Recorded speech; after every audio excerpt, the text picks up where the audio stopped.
Hey, Conquer Culture, this is Coach John, and this is our final week of Christ-Minded within our first month. So, Conquer Culture, Christ-Minded, not afraid, quest-driven, relentless. Today, our Devo is called Flip the Script. And what we're talking about is flipping the script of a narrative, maybe a story that you have accepted that isn't true.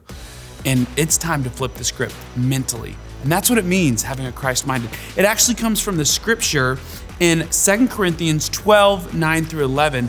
It talks about how God's grace is sufficient for you.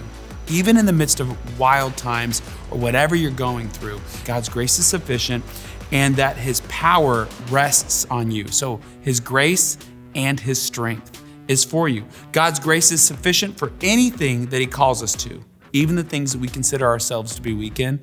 God's strength is made available to us, even in what is difficult and challenging.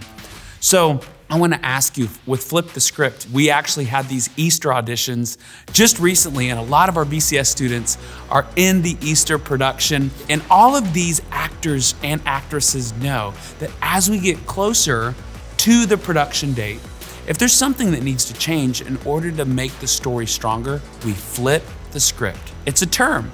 Well, I want to ask you, has there been something that you have not allowed God's grace, you've not allowed God's strength to be sufficient for you, and you've just accepted? Maybe it's a feeling of unworthiness. Maybe it's something that you go, this is too big for me to even handle or to even think about right now. I want to encourage you, flip the script. Remember, Christ-minded is catching yourself from not being Christ-minded and flipping the script and begin to speak that scripture that we just read that's in this week's Devo. Thank you for watching Conquer Culture, and remember, flip the script on a certain narrative, a certain story that you don't have to accept. You can write your own story starting right now.